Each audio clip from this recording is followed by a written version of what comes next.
And you're then further told that if you do not bow the knee to a celestial dictatorship, unalterable, unchangeable, unappealable to, if you don't believe in that, you would have no means of telling right from wrong. How would you know how to do the right thing or avoid the wrong if you were not being told by a celestial dictatorship? Once again, an absolutely central attack on any concept that we might have of our own integrity, dignity, and self-respect. How would Huck Finn know? Admittedly, he's a fictional character, but then, so most of the people I'm going to be discussing, from Moses onwards.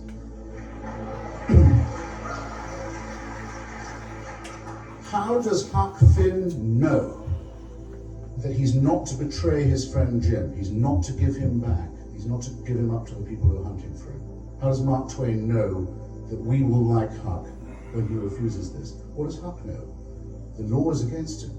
The church is against him. All the preachments of religion and customary law are against him. He thinks that if he refuses the demand to give up his slave friend, he's going to go straight to hell. That's what he thinks, but he still does the right thing. As we might all hope to do, as we must all hope to do, if we were tested much less than that. It's innate in us. Religion gets its morals from us. We know what the right thing is without being told by a celestial dictatorship. If it were otherwise, this is why I say I'm an anti-theist, not an atheist. If it were otherwise, what would the situation be? Every one of our waking and sleeping thoughts would be under permanent surveillance at all times from the moment of our conception, according to some at any rate, certainly birth, until not just when we died, because that's when the real fun would begin. Now, it's as if those who wish it to be true, which I do not, you can be an atheist and wish that there was a God. Many atheists I know do wish it was true. Why do I not? Because I don't want to live in a celestial North Korea. I'm one of the few people who's been to, as a writer, to North Korea and Iran and Iraq too, to all the axis of evil countries in the last few years. When I was young and was told that this is what paradise will be like, you get to praise God all the time, forever, and continue thanking him for everything he's doing for you, sometimes with the aid of musical instruments. But that's the thing, that's what paradise will be like, and everlasting praise. I used to think it sounds like hell to me. But I also wondered, what would it be like? I couldn't quite picture it. An attempt is made in the movie Bedazzled, the first version, to try and convey how ghastly it would be. Well, now I know. I've been to a state where there's worship from dawn till dusk, and thanking for everything you've got, every tiny crumb, and this, what you get too is the tiny crumb. Nothing but thanks, nothing but praise. It's a state where, and not everybody knows this, Kim Jong-il is not the absolute dictator of North Korea. He's only the head of the party and of the North Korean army. The head of the state, the president, is his late father, who's been dead for some 15 years, Kim Il-sung. He's still the president, and he's the president, if you pardon the expression, for life, even though he's, as it were, passed on, ceased to be, joined the choir in vestibule, turned up his toes. He's an ex-president. You could call it a necrocracy, a thanatocracy, a mausolocracy.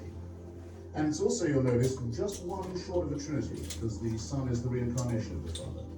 That's what it would be like if this horrible Bronze Age Palestinian myth was true. Unending, eternal, unchallengeable, unchangeable slavery. Who wants it to be true? That's my first question to myself. I'll answer it later. And to you, since I haven't got a debate part, and to you, ladies and gentlemen, why would anyone want it to be true? If I don't remember to ask myself, isn't secular dictatorship sometimes just as bad? If I don't remember to ask myself this, promise me one of you will, because we can't skip that point. Okay, why is it wonderful to be here in Seattle and in North America having this discussion at this moment? Because everybody in America believes that everybody else is a strong believer. Everybody believes the opinion polls that say everyone else goes to church and believes in Satan more than they believe in Darwin. Everyone else thinks you can't run for office unless you bow the knee. And this is not true And your presence here partly materializes my belief that it isn't, as did my swing through the South, where thousands of people came to each stop and all looked around themselves thinking, God, I thought I was the only atheist in this town till I got here. We had to move out of the bookstore in North Carolina into a church to fill up the overspill.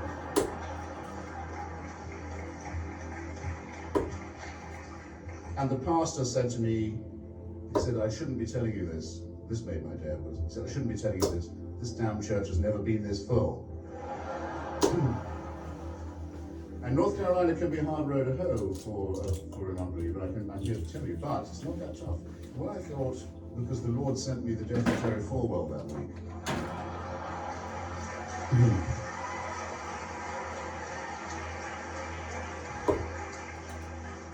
And I thought, okay, I'm going to say what I think about it. And I made a few comments about the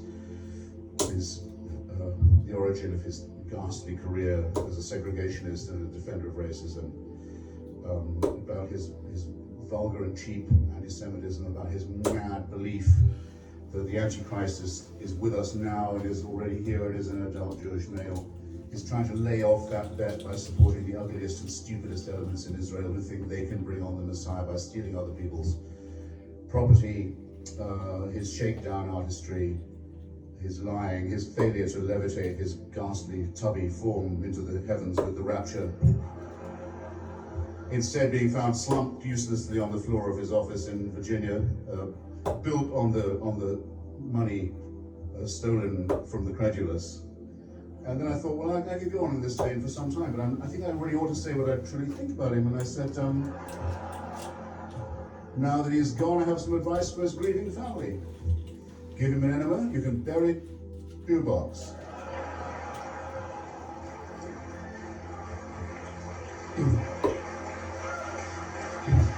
Good. Well, there was a brief pause, actually, because they're slower on the uptake, as you know, in the South, due to incessant offences against chastity with members of their immediate families and domestic animals. No, they're much smarter than you think. Much smarter than you think. There was a brief pause, and I thought, we've gone too far. No, then the roof blew off. They really liked it. They don't want anyone thinking that they are led around by idiots like this, by moral cretins of this kind. I think the zeitgeist is changing, ladies and gentlemen. I really do think it's happening, and we should be proud to be a part of it. Turn a page of your newspaper any day you like. See what the parties of God are doing to Iraqi society to drag it down to the level of Afghanistan and Somalia, the last two countries where the parties of God headed all their own way. Look next door to Iran, where people who believe in a tooth fairy figure called the hidden Imam, the 12th Imam, whose immediate advent is expected, which will, it won't surprise you to hear, bring about a reign of universal peace and justice when it comes. Wonder where they picked up that idea. But perhaps as a sign of a lack of confidence in this belief, Mr. Ahmadinejad is currently building a new boulevard into the center of Tehran, on which to welcome the motorcade of this Imam when he returns from his country. Just in case that doesn't work or doesn't happen, why not pirate and plagiarize some nuclear weapons? They know nothing about science themselves. They couldn't do physics. They don't care about the beauties of science. The wonders of the cosmos don't occur to them at all. But they can probably steal, and have stolen, the ingredients to make a nuclear weapon. So we now have what we've long feared we're going to have, the coincidence between an apocalyptic ideology and, or rather, shall I say, a messianic ideology and an apocalyptic weapon. It's going to happen now. It'll happen very soon. Well, suck on that for a second. I've already said what the crazed messianic settlers in the neighboring, not far off West Bank are doing, and who their best friends in America are, the Falwellites and Robertson clones, who think it's amusing to try and propose that, with the help of sources I gather in Washington State, that stultifying nonsense be taught to our children in American schools in the year 2007. As equal time. So, hey kids, the chemistry class is over, now get ready for the alchemy period. Astronomy's over, you'll be glad to hear. It's a hard subject, but cheer up, after the break, astrology teacher will be on the scene. What is this nonsense? How can anyone put up with it for a single second? The evil attempt to make children ignorant and frightened. That is also augmented very strongly by another priesthood, which has been teaching them about hellfire and limbo, that they've just dropped limbo at the last minute, as the Pope did recently notice. Limbo's over now. Unbaptized children don't go there forever in isolation and loneliness, after all, because they didn't get the sprinkle of water. You can relax. No, you can't. Millions of parents thought that's where their dead children had gone, ladies and gentlemen, for hundreds of years. Miserable, frightened, humiliated, upset. They believed it. It was real to them. It was cruel to tell them this nonsense to begin with. It's even more cruel to say, after all, that it's not true, but never mind. After hundreds of years of that, we have to apologize for a few other things too. The Inquisition, sorry about that. The role of the Church in the final solution, maybe a mistake. The Crusades, no, we wouldn't do it the same way now. The massacre of Byzantine and Eastern Orthodox Christians, up till the very recent past in the Balkans, we owe them an apology. There's quite a lot to be taking on, isn't it? But never mind, we're getting ready to be infallible all over again. This stuff is not to be believed. And you live in a country where you don't have to, and mustn't be intimidated by the supposed strength of illusions like this, or the people who peddle them. Where I was very kind to mention that I recently took my oath as an American citizen at the Jefferson Memorial in Washington, D.C., and actually it was on the 13th of April, which is his birthday and also mine. And I'm in a small way his biographer, and I was able to arrange to take the oath at the tidal basin by his memorial, and I made a little speech about the Virginia Statute on religious freedom, which is the basis of the tremendous First Amendment to our Constitution, that guarantees, as you know, that there can be no clerical meddling in our public and political life. The shorthand phrase for that was uttered by the President in a letter that he wrote to the Baptists of Danbury, Connecticut, seeking refuge from persecution. From the Congregationalists of Danbury, Connecticut, by the way, it's who they were afraid of, in which he said there will be a wall of separation forever at this point. So I now have a new slogan for you. Mr. Jefferson, build up that wall.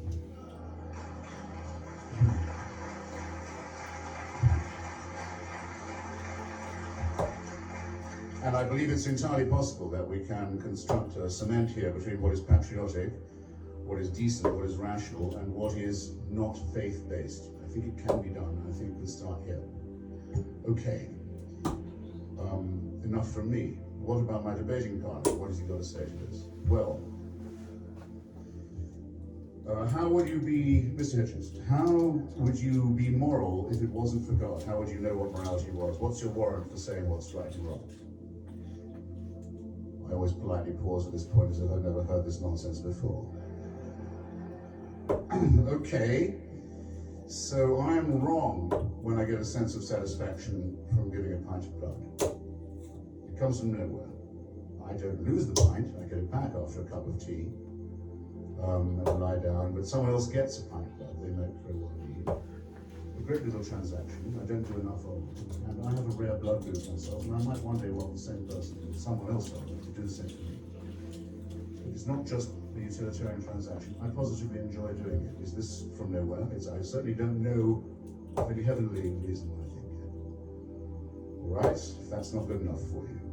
By the way, give blood whenever you can. It's a noble thing to do. It's the right thing to do. And you may need some blood one day yourself. And you shouldn't be ashamed of the fact that this comes from human solidarity, without which we wouldn't be here in the first place or able to have a language to discuss this. All right. Think of my Jewish ancestors, such as they were, hobbling around in the desert. I don't believe a word of the story. Even Israeli archaeology has completely and conclusively disproved the story of Exodus, as is detailed at some length in my book. There was no such presence in Egypt. There was no exile. There was no wandering. There was a lot of massacre and murder and theft, but then there always is when religious tribes are walking around. Let's assume the story is true. Let's assume it. Am I to be insulted by being told that my ancestors did not know until they got to Sinai that perjury and murder and theft were not kosher? Up till then they thought those are the things we like best. It's a bit of a facer to get all this way and then we have someone tell us that's not on anymore. No. No, we all have to, I'll repeat myself, we all have to have more self-respect than that. They wouldn't have got that far or anywhere. They would never have been written about or heard of if they'd been under any other impression. Religion gets its morality from us. We know innately. You don't have to teach a child the golden rule. You sometimes have to reinforce it a bit, but you don't have to teach the principles of it. Same with the New Testament. How do we know this? Because the story of the Good Samaritan is told by the alleged Nazarene, in whose existence I also do not believe. But he talks of a person who went out of his way on the road from Jerusalem to Jericho to help a fellow creature in need. Very obviously, this man cannot have been a Christian, because it's the young Jesus talking about him. He knows the story already. He's able to tell people that's the way you should behave if you see people in trouble. He never says you need divine permission to do this or a divine warrant to do it. It's ordinary human ethics. And to say that it wouldn't be part of us, part of our warp and our weft and our woof, if it wasn't for divine permission, is to make ourselves into serfs. So I propose we repudiate that and, as it were, stand on our own 2 feet a bit more. Now, speaking of serfdom, well, Mr. Hitchens, isn't it the case that in the last century, some of the worst atrocities, if not the worst of all, were perpetrated by atheists and secularists? Is this not a fact? Very serious question. I have a whole chapter about it in my book. Shall I read it all to you? No, I won't do that. It's available at fine bookstores everywhere. And will be available. I'll be very polite to anyone who has a receipt, but not to anyone else. Someone asked me the other day, "Are you a materialist?" I said, "Are you joking? This is America." Well, take the cases that are before us, the most notorious ones. In the case of fascism, the movement that coined the term totalitarianism, that actually put it into circulation.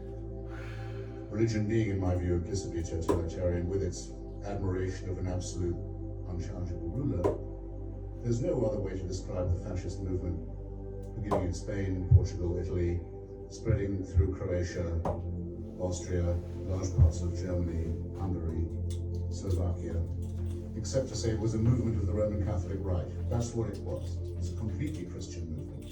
All of its leaders were believing Christians. It had an official concordat with the Vatican. The Nazi puppet state leader of Slovakia was actually a man in holy orders. General Franco was very nearly baptized in his rule. But anyone can look this up. The church has never ceased to apologize for it. And until shit was over, they helped many of these people escape and begin constructing regimes of a similar model in South America after 1945. No wonder they can't stop apologizing. Nothing secular about that. German National Socialism, not quite the same, I have to say. It's true that the Vatican signed a treaty with Hitler the week he was installed in power. And it was for him the first and most important treaty he ever signed, the Concordat with the Vatican, and neither of them ever broke it. It's also true to say that in my account he praises the Catholic Church, who never left it, and has nothing but contempt for atheism. It's also true that the Pope ordered that his birthday, the Führer's birthday, ladies and gentlemen of the jury, be celebrated from the pulpit every year, every April, which it was, to the very end. It's also true that 25% of the members of the SS, this we know from Catholic historians, were confessing Catholics, ones who went to confession, and that no one was ever threatened with excommunication for their role in the Endlösung, as the Germans call the Shoah, or the final solution. Excommunication was only used by the church politically after the war, when you were told you'd be excommunicated if you voted for the Communist Party. And it is true that Joseph Goebbels was excommunicated from the Catholic Church. But do you want to know why? Do you know? He's married a Protestant. That's what it took to be. Next, you'll know he didn't eat fish on a Friday or something. No, excuse me, they have their standards, okay? But it is also true that Hitler sought to replace Christianity as the state religion and would have preferred an Aryan Nordic blood myth with himself as the centerpiece of it. There's no question about that. And that many brave Christians had to die on that proposition. No one can deny that. But there's nothing secular about National Socialism, and of the third partner in that revolting alliance, that of Japan. The leader is not just a man of God, but a God himself, for whom people were prepared to immolate themselves and others. The late Emperor Hirohito. While I'm at it, when his son was sent to Oxford University, this is a digression, why not? Sent to Magdalen College in the 30s, and the Japanese embassy sent up a team of people to see the warden of Magdalen College, Oxford. Said, are you sure you're ready to receive the Crown Prince? They said, yeah, we're absolutely ready. He's got a nice room. We have a good tutor. Apparently his English is very good. We're looking forward very much to having him at the Japanese University. Well, it's just we want to be sure you understand. You're calling him Crown Prince, of course that is his title, but you do realize that his father in our country is not thought of just as an emperor, but as God, if you understand. The warden of Magdalen College said, I think you'll find we're quite used to having the sons of famous people at Oxford. Anyway, don't know what brought that on. Don't know quite what made me go to that direction. Anyway, there's nothing secular about an empire whose military ideology, by the way, was that of Zen Buddhism, for those of you who think the Eastern path is more contemplative. So official ideology, as with the dictatorship in Burma today, is Zen Buddhism. There's nothing secular about that. So I think that clears up this frequently asked question on that side of the ledger. Moving, still answering my own, not my own question, the other person's question. Moving to Russia. Until 1917, the year of the revolution, millions and millions of Russians have been told for hundreds and hundreds of years that the head of their state was also a man of God, the head of the church, was not quite human, a bit better than human, not quite divine either. The Tsar was the head of the Russian Orthodox Church. He was the little father. As well as owning everyone in the country as an absolute dictator, he was the spiritual leader. That's how millions of Russians have been reduced to credulity, stupidity, servility, and fear.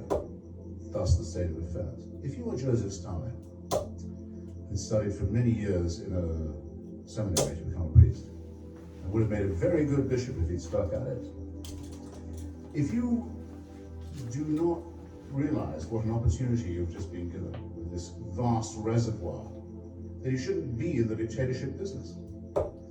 Immediately, an inquisition is set up, heresy hunts begin, trials of heretics are put on, miracles are announced. Lysenko's biology will produce giant tomatoes and 4 harvests a year. Everything is to be expected from the leader. All praise is due to him. All thanks are required of you for him. It's not very difficult to see what the analogy is there, and I won't bore you with what happens in China, and I've already told you about North Korea. It's a simulacrum of, a borrowing of, and an inheritance from the willingness of people to take things on faith. Nothing, in my view, secular about that. To my questioner, I reply, sir, or as it might be, ma'am, show me, if you will, a society that has adopted the teachings of Lucretius, Epicurus, Galileo. I'm talking of our great tradition, reason, skepticism, science, culture, religion, and irreligion. Galileo, Spinoza, Einstein, Thomas Jefferson, Thomas Paine, Bertrand Russell. Show me a society that's ever adopted those values as its own. That's fallen into famine, dictatorship, war, cruelty, and persecution, and then we'll have a level playing field. But for now, thank you. I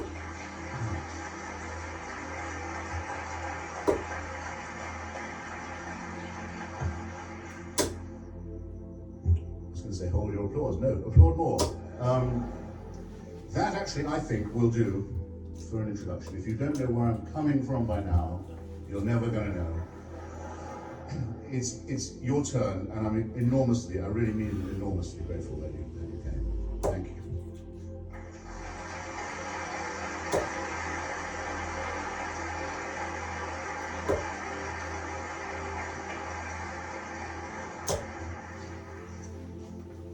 I wonder if someone else would like to point a question, so you don't think I've planted anyone. But who would that be? Do I have a volunteer just to identify a question?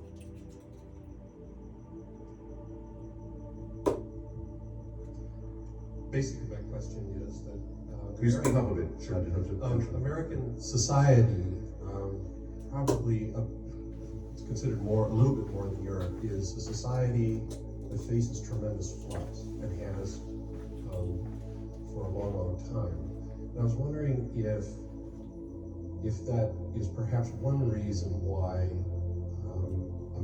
you've cited in your book that American society is especially religious. I mean, it struck me that societies in flux, having to deal with that tremendous change, do people turn to religion as an antidote to that change? And if so, what sorts of things can, not leaning on religion, what sorts of things can we do to substitute for religion in dealing with lots of change? Well, I think you're partly right, and I think Alexis de Tocqueville had it right also when he pointed out that the great thing about America is religion is a voluntary association. You can't be made to go to a church here, and the government can't finance one. When I was born, which you can probably tell was in England, the Queen is the head of the church, as well as of the armed forces and the state. And on her demise, the instant of her decease, her slobbering, chinless dauphin of a son will not only become the head of the state and the armed forces, but the head of the Church of England. It's enough to make a cat laugh, isn't it? And I have to pay taxes, or would if I still lived there, have to pay taxes. So that's what you get when you found a church on the family values of fucking Henry VIII. But again, ladies and gentlemen, take it from someone who had to sweat and struggle to become a citizen here and go through Homeland Security and the National Security Agency. Realize how lucky you are. That doesn't apply to you. Someone who wants to build a church here has to do it themselves and keep it going by their own efforts. And fine, let them by all means do that, as long as they agree to leave the rest of us alone. Now, on the point that you made about anomie, or if you prefer alienation, that was the same point that Durkheim made very early on in the studies of these matters. A huge number of people in history are always having to make something like the transition from the country to the city, from the stable, ordered, rhythmic life that's determined by the seasons to the much more feral conditions of mass society, and that means many more lives will have to be experienced as failures, or at least as very risky.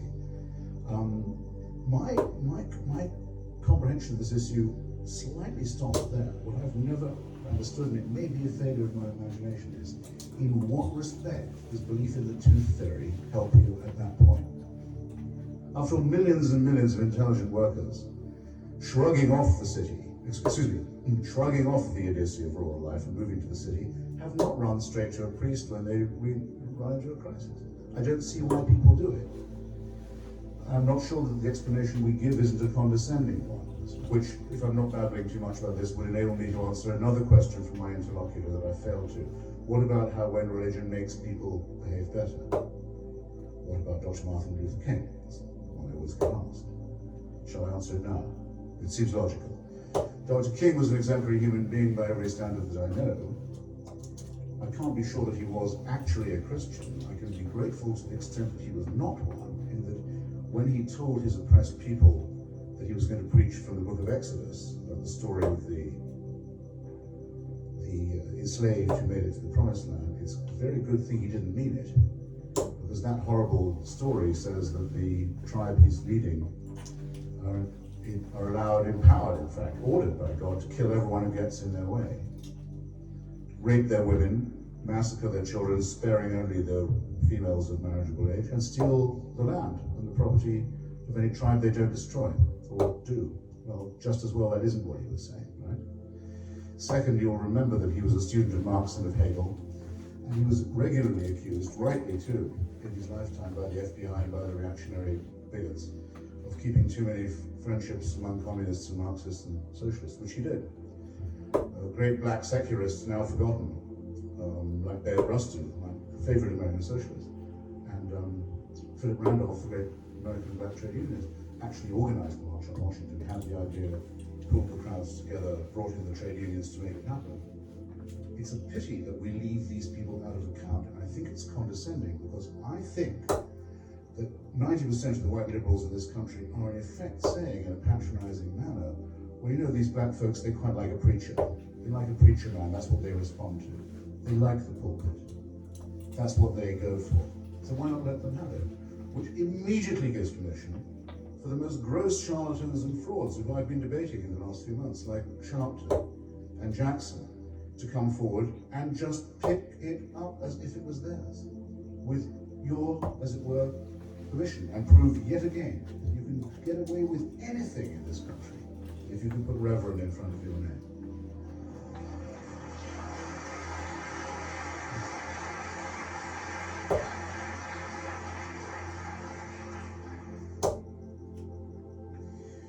I guess we should just do it alternately, yeah. Your book was reviewed in New Yorker, and the reviewer brought up a point that I might like to address, if you haven't already. That if your view is, would the world be better off without religion at all? He brought up the point that if we're wicked enough to invent religion for ourselves, then we're wicked enough to come up with some other alternative that's just as mischievous. Fair enough. I mean, did everyone get the question? Okay. Well, you know why atheists are to be pitied, don't you? They have no one to talk to when receiving a blowjob. So, that if I'm asked, do I wish that religion would die out of the world, I sort of reply, no, I wouldn't have anyone to argue with. I mean, it is, after all, it is the original argument. Where religion ends, philosophy begins, just as where phony cosmological myths end, physics begins. So you have to know what the origins of the argument are. And religion is our first and worst attempt to find out what's going on. We only bother with it because it was here first. It grabbed the territory of explanation, because we are pattern-seeking mammals. We need to look for patterns and for logic, and we prefer, even in times like this, many people will prefer a conspiracy explanation to no theory at all, because they need to have some explanation. Well, religion comes from a time when we didn't know there was a germ theory to explain disease. So it was plague, was God's will, curse. Didn't know we lived on a round planet. Didn't know there were round celestial bodies. Didn't know that our DNA makes us kin with other animals and indeed plants. So the study of it and the debate with it, I think, has to go on. To that extent, I'm in favor of, as the president ludicrously says, teaching the argument about evolution. Because the way I learned it was by reading about the confrontation between Huxley and Wilberforce in London about the origin of species. Actually, it was in Oxford, in the origin of species. Huxley was Wilberforce's opponent. Wilberforce was the Bishop of Oxford. Huxley was Darwin's best friend, the man who coined the term agnostic. They had a great debate, and Huxley mopped the floor with the spokesman of the church. That's how I know how the argument goes.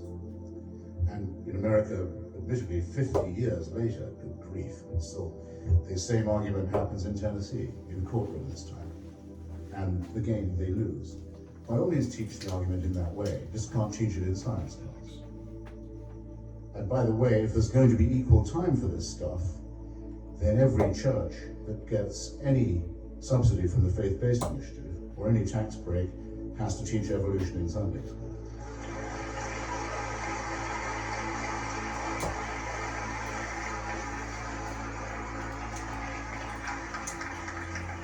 By law.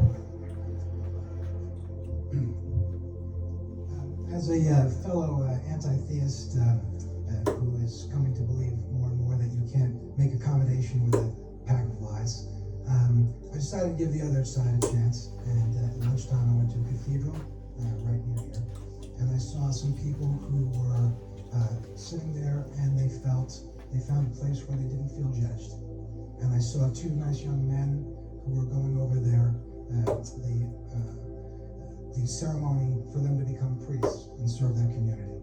And I went home and I read a very charming little story about people in a Muslim village hearing the call to prayer, and the high and the low taking off their shoes, banging down their heads, and coming together. And as an anti-theist, I think it's It's all very well to say, this is nonsense what you believe. But what can we do to call the community together? Have you given that some thought? Sure. Good question. I mean, one of the things that annoys me about the responses that I get sometimes from the faithful is that they say, well, your theory means that love is only a chemical reaction. Say, well, actually, I do think that there is quite a lot of chemical reaction involved in love, and in some of the things that are associated with it too. But it doesn't mean that one is merely a reductionist. I don't think at all that one must despise the transcendent or the numinous. I wouldn't trust anybody who, say, listening to Mozart on a mountaintop in Cascadia at sunset, didn't feel that maybe there was more to life than his own immediate concerns, and that or could be filled with great compassion for other people. In fact, if this were not so, there wouldn't have been great secular men like Thomas Paine, for example, and Benjamin Franklin, who actually did found the American Anti-Slavery Society, while every Christian in the world was justifying slavery from the Bible, where that justification can in fact be found. Of course there is extraordinary and profound humanism, and without it, where would we be? But I deny only that this is not possible without the fear of a supernatural dictatorship, and I will keep repeating that till the last dog dies. I also have a wager that I put to the religious in these cases, and you may be interested to know that I've tried it with everyone from the guy who founded Bush's faith-based initiative, Mr. Olasky, to various Baptist pastors, a Buddhist nun, a rabbi, charismatic Catholic, various pastors on radio and television all up and down the country. Not yet an answer from them. It's simple. You have to name or cite a moral action performed or a moral statement made by a believer that could not have been made by an atheist. That's all you have to do. And it cannot be done. So your question is a nice one, but it's surplus to requirements. Conrad. One of your anti-God competitors, Sam Harris, makes the point as a primary thesis in his book, The End of Faith, that real responsibility for the situation which you've been describing is the tolerant religious person who will not take a firm stand and put down erroneous liberal principles. I just wonder whether you would put responsibility on the tolerant religious person as Sam Harris does. Yes, I mean, I'm a very great admirer of Sam Harris, even though he turns out to be a bit of a Buddhist. Unlike me, he is a qualified neuroscientist, and he does think that there can be consciousness independent of the brain. That's an argument I'm very interested in having. I doubt he's going to win, but it's a pleasure to argue with him, I have to say. By the way, what does the Buddhist say to the hot dog vendor? Make me one with everything.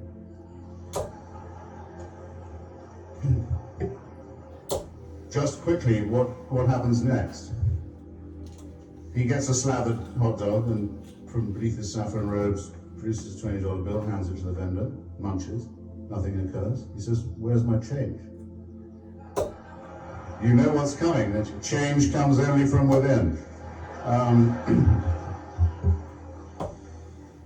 I'll give you an example of what I mean and why I think that those who criticize me for only taking religion at its worst say, well, you're right about the fundamentalists and the extremists, but what about the mainstream? I say this, remember last year, the Danish case, where a huge organized attempt was made to destroy the economy of a small democracy in Northern Europe, Denmark, because its prime minister refused to break his own law, the law of his country, to censor cartoons in an afternoon newspaper in Copenhagen. With the backing of all the members of the Arab League, a boycott was declared on Denmark to try and sabotage its economy. Its embassies were burned, its diplomatic immunity was violated in countries where demonstrations are not normally allowed. Random Scandinavians, whether Danish or not, were set upon and murdered. There was a huge outpouring of mayhem and cruelty and bigotry that had quite clearly been very well rehearsed in advance. Bad enough, you might think. Not one media outlet in this country would agree to show those cartoons. In a time completely dominated by the image, my profession, totally dominated by images, much too much so, they wouldn't show, here's the picture or the pictures that all the fuss is about. Nor would they show them as a gesture of solidarity to their Danish colleagues who were being subjected not to threats of death, but attempts actually to kill them. And when a small magazine, and I know very well why this was, because I know the editors who took the decision, they were either extremely afraid of violent reprisal if they did their job, or, coming closer to your point, they were afraid of offending religious people. I'm not sure which of those decisions is the most cowardly or contemptible. Taken in conjunction, I think extremely contemptible. And a small atheist magazine for which I write called Free Inquiry did reprint the cartoons, as a result of which Borders Bookstore pulled our small magazine from the rack. As a result of which I haven't spoken in a Borders Bookstore since I started this talk. Now,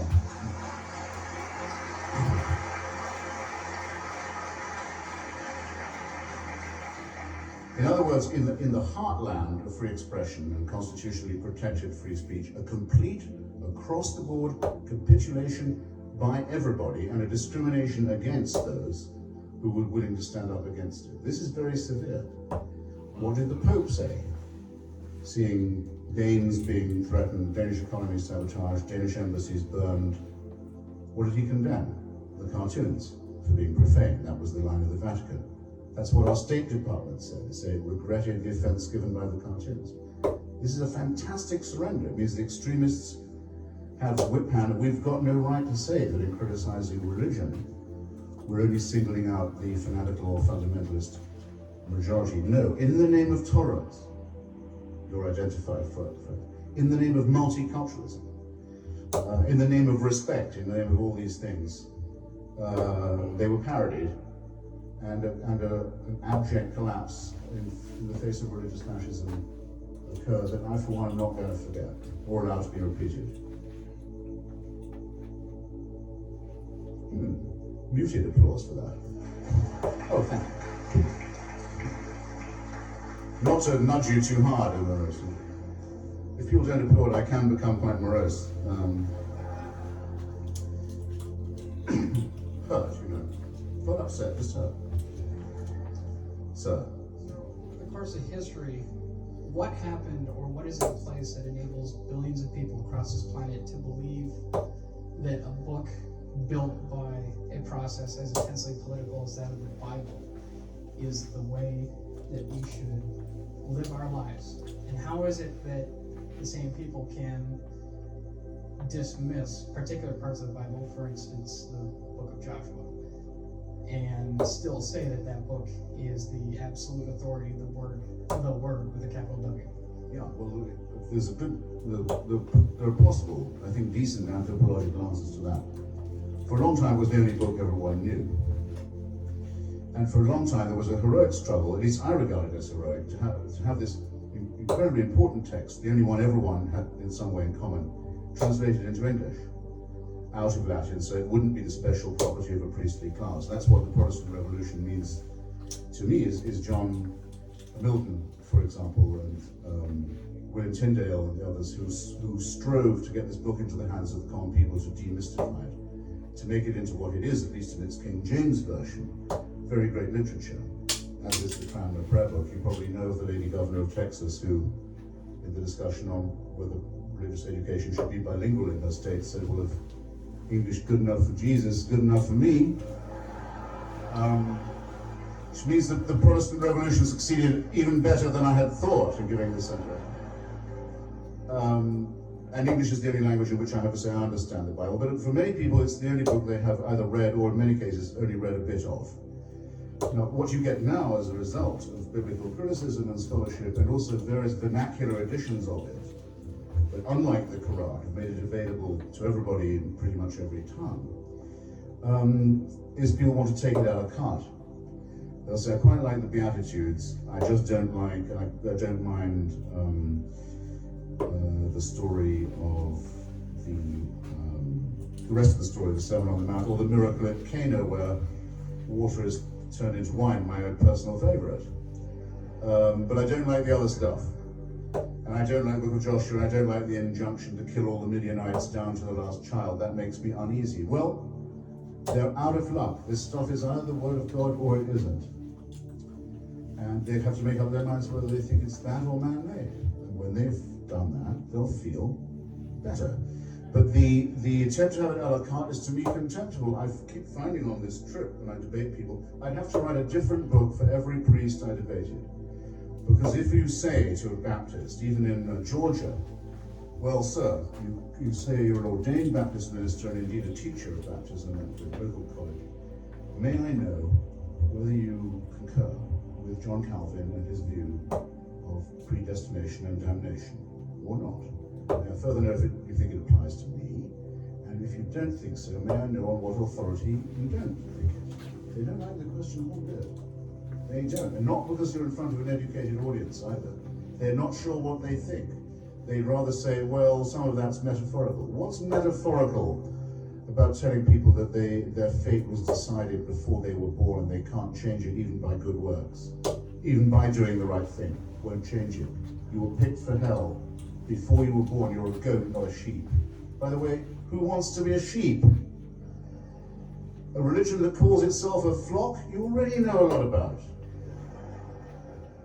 They don't like it, ladies and gentlemen, they really don't. I say to the rabbi, so your daily prayers begin, don't they, by saying, thank God he didn't make me a woman or a Gentile, goy. Isn't that the prayer? I don't always say it, okay. I'm glad to hear it. You come from a sect that doesn't shake hands with women, I'm not going to shake hands with you. I have views of my own about this, but I've told you what they are, and I'm willing to be tested on them and questioned on them. Why aren't you? Why do you want it a la carte all the time? This morning, the Conservative guy, very nice, extremely nice fellow, on the local Fox radio, John someone. Yeah, extremely courteous, gave me a lot of time, and I said, well, for example, I say to Catholics, come on, you basically you're a Catholic, you don't really believe in the virgin birth. He said, well, I do. And I thought, oh Christ, that's the first one I've met it had to be this morning. And I said, well, are you really saying you do? He said, yes, I absolutely do. I believe in the Immaculate Conception of Jesus. And I said, now hold on a second. The Immaculate Conception is not the same as the virgin birth. He said, it isn't. No, the Immaculate Conception says that Mary was conceived without sin, without any stain, not that her son was conceived without the intervention. But bluntly, he had no idea. Didn't even know what he didn't believe. It's come to something when a Catholic on Fox TV has to be told his theology by me.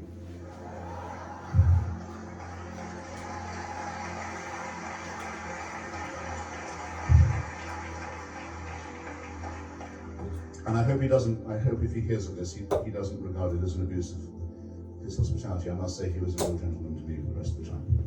So, who's up? Sir. Thank you. Earlier, when you first started speaking, you spoke about fascism. I think it was Aimé Césaire who talked about the relationship between colonial expansion and fascism. Basically, he was stating that because of European expansion, colonialists, that fascism was a result, and that's why they got the rise of fascism in Europe. I was wondering what your thoughts were in that the United States, all of our wars except World War II essentially have been colonialist expansion, and now we're seeing the disappearance of habeas corpus and our constitutional rights and torture and those kinds of things. I was wanting to know, particularly in lieu of your new citizenship, how you felt about that. Thank you. I'm an admirer of the work of Aimé Césaire, the gentleman I just mentioned, who was the great poet of Negritude, as it was called in French West Africa, under the time of Leopold Senghor, who was, I think, his mentor in this matter. And it's certainly true that the relationship between the rise of fascism in Europe and the decomposition of colonialism in Africa is a very intense one. Just to give you one example, the brown shirts of the German Nazi Party were bought as army surplus from the Goering family, which had a huge estate in southwest Africa, now Namibia, where General von Trotha had first launched his campaign of extermination against the Herero people before even the First World War. They already had first the experience of genocide, and second a lot of spare uniforms that could be used to fit out a horrible militia. And Mussolini's fascism was felt much more intensely in Libya and in the gassing of the people of Abyssinia, as it was then called, Ethiopia now, than it was anywhere else. And you could make the British Union fascists largely grew out of the Black and Tan movement that was an attempt to repress the people of Ireland. Interestingly, by the way, the Pope's support of Mussolini in Abyssinia was partly because the Abyssinians were and are the oldest practitioners of Christianity in Africa. They nonetheless practiced the monophysite heresy, which was thoroughly condemned by the Council of Chalcedon in the year 524. So he had it in for them still on this point. Yes, you're right. As to the thing that you tack on at the end, I knew someone was going to try this. I'm only here to sell my book, okay? But you do have the honor of addressing someone who is a named plaintiff in the lawsuit brought with the help of the American Civil Liberties Union against the National Security Agency and against the Justice Department.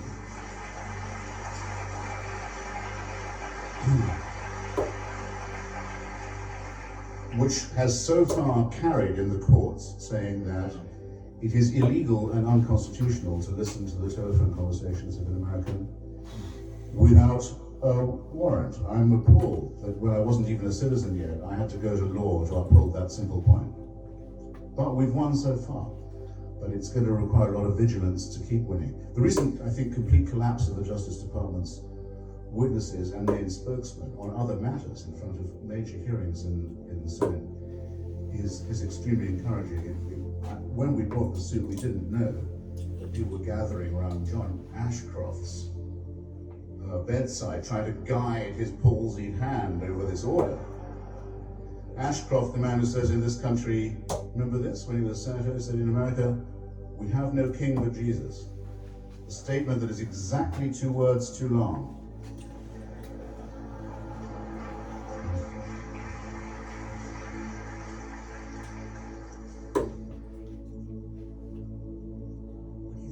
Liberation theology. Contradiction in terms. What about the emancipation of the human personality and human mind is from theology. There are no two ways about it. I don't care if I run into some priest in Colombia who thinks that Fidel Castro should be Pope. It bores me. It irritates me. I ask him the same question. Is there anything you're saying that an atheist couldn't say? It might be right or might be wrong, but will still be said. What's the theological bit for? No, Jesus doesn't have a special privilege for the poor. He says, render unto Caesar. Don't you believe that? If not, why go on as if you did? No, it's piffle. It's callow piffle.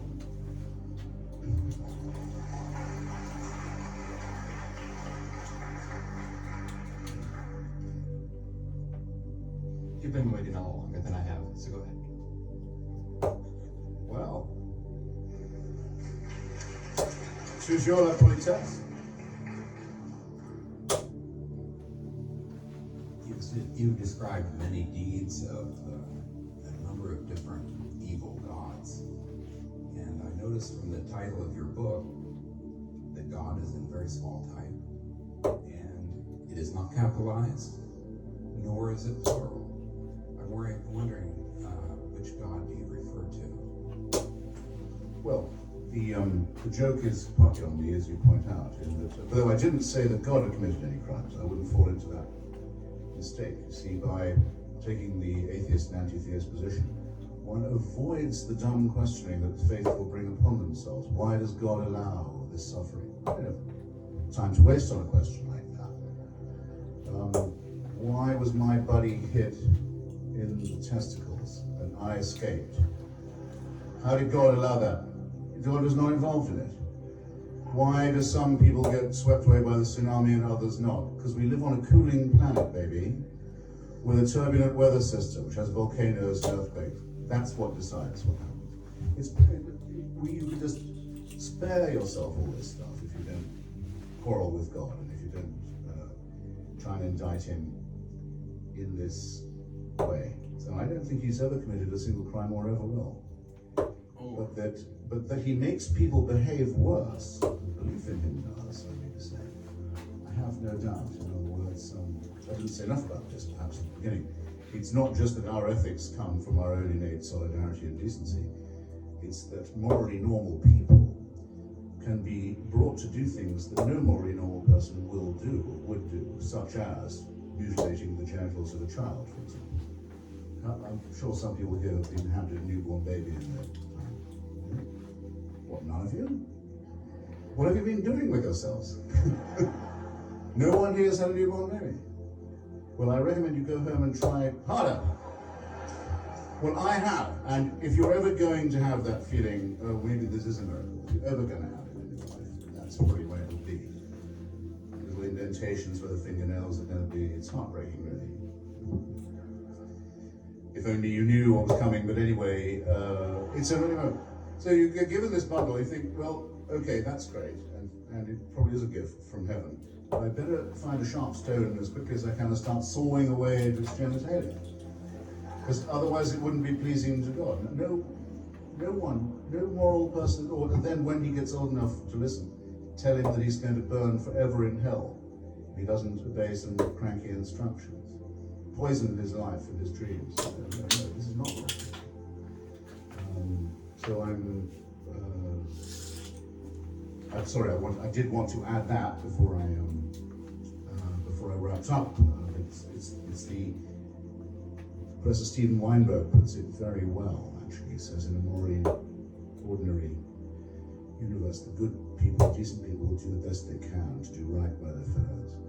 And the psychopaths and the sociopaths, those for whom society and other people don't really count, will do wicked things. If you want good people to do evil things, you need them to be religious. Weinberg is right.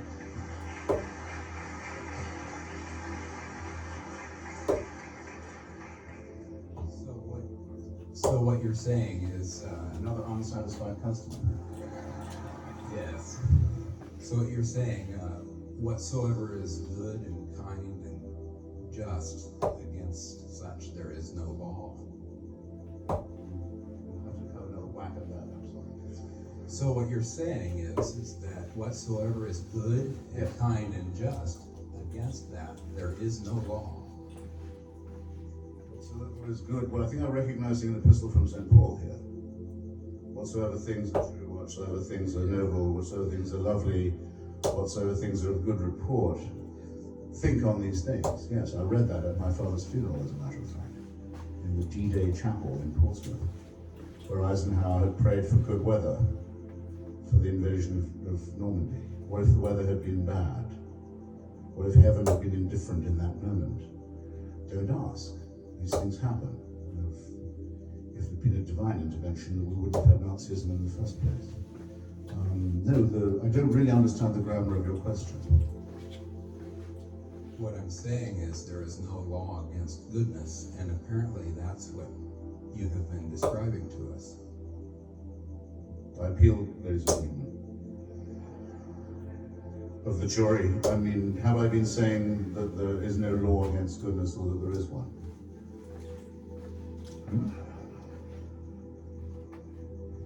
You're in good company.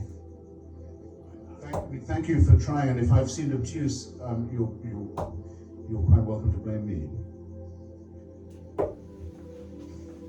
Hi, my name's Tyler. I hope I'm not the only former Christian from Yakima.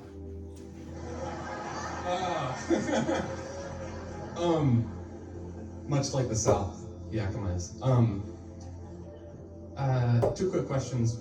One, I read the review of your book from your brother, and I just want to know, I'm curious about your relationship with him. That's as far as I know, as I didn't like the book. And secondly, some recommendations from you more of influential anti-theists coming out besides Harris, Dennett, Dawkins, and others. So, well, concerning my brother Peter, who is very distinguished ultra-conservative columnist and broadcaster in Great Britain, and a very strongly believing Christian. All I can say is there's probably one in every family.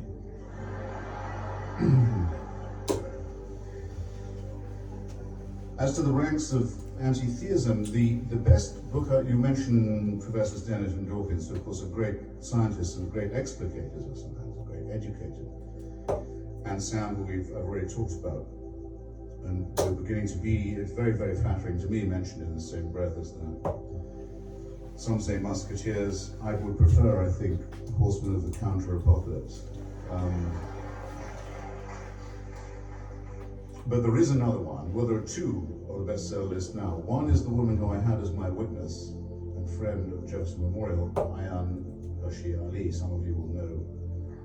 Unbelievably courageous, beautiful woman who has survived with great humor and dignity and courage everything from forced marriage to genital, not just mutilation, but infibulation too.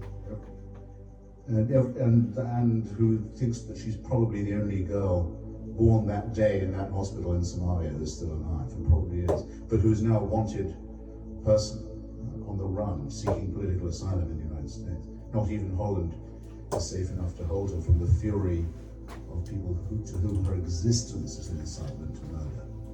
And not just murder is on their mind either, if you want my opinion. People who are obscene and filthy, as well as murderous and lethal, and so entitled, so sure of their entitlement to murder because they have God on their side. Well, she was the one who stood next to me at the ceremony, and her book Infidel is a marvelous book, as is the caged version. And then the extremely tough and impressive Dr. Victor Stenger, who's written a book called God, the Failed Hypothesis, in which he will go further than I. I will say that it is impossible to disprove the existence of God, as it is impossible to prove it. Thus, that those who say they can know what cannot be proved could be excluded from the argument. Those who are certain where certainty is impossible are easily dispensed with by Occam's razor. That's as far as I feel I need to go. Stenger says that the evidence from science is now strong enough to say that it disproves the existence of God. And he certainly demonstrates in his book that every hypothesis for God's existence that is science-based has been utterly overthrown. And I may say I'm sorry that no one from the Discovery Institute came this evening, because I trailed my coat as much as I could while I was in the hood, or that if they're here, they've kept quiet. But Stenger is a great book, and he's a huge addition to the arsenal of argument. I'm told we've got two more, right? Sir. What would be your rebuttal to the review of your book in The Nation, which said, if you are to be believed, our faith-based president is defending rationalism against religious intolerance? It doesn't say that. Daniel Lazar, the semi-literate polemicist who's always hired on by The Nation when I publish a book, for some reason, would be at a loss to point out where in my book I say that. I attack the president for his credulity and stupidity on matters of religion. I will say this, however, which is what he may possibly have confused it with. It could be that every member of the 82nd Airborne Regiment was a Bible-believing, snake-handling Pentecostalist. Though I doubt it, but that could be literally true, and it would still be true that they're defending the frontiers of Afghanistan and Iraq from the parties of God. So the irony, I think, would be at the president's expense rather than mine. These people guard us while we sleep from the worst enemy our country and our civilization has ever had, and I'm very proud to be among their supporters. Pity about it.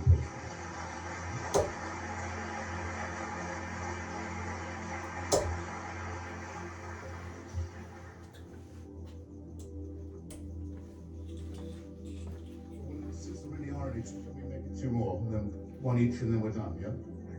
How's that? Yeah. Fair enough. So you first. What would you say to the argument that since we don't know what will happen after death, it's better to take the strategy that you believe in God, because then if you die and there is God, maybe you have a chance of going to heaven, whereas if you didn't do that, Yes. Well, you'll like that section in my very moderately priced book, which, as most of you will know, the gentleman is summarizing actually almost perfectly the wager of Blaise Pascal, whose pensées, his thoughts, were addressed actually to the one who is so made that he cannot believe. That's me. And he says, well, look at it like this, like some huckster. Like the guy who, from the megachurch the other day on the radio, tried to get me to pull into his parking lot because the Lord had cured his daughter of Hodgkin's disease. Like some really low rent character says, what are you going to lose? If it's not true, we're all headed nowhere in any case. But if it was true by any chance, and you'd said you thought so, well, how bad could it be? Well, it's all about the way that religion degrades argument and degrades dignity and self-respect. There you have it in one syllogism. But I have my answer, the following. On the assumption that the God they're talking about is anything like the one they ought to be believing in, this is what I say in my book I'm going to say. By the way, just before I tell you, you know what Bertrand Russell said in reply to the same question? He said, I should reply, Lord, you did not give us enough evidence. Which I think is pretty good, but my reply goes on just a fraction longer. It says, I presume, divine sir, that you have some respect for intellectual honesty and for moral courage, and that you would look with more favor on somebody who made an honest profession of unbelief than on someone who acceded to belief in you in the hope of a handout.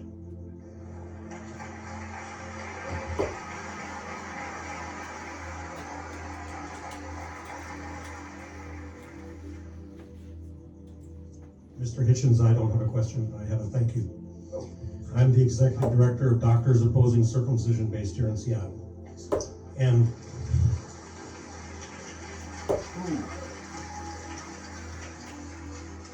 I send the thanks and greetings of my members around the world.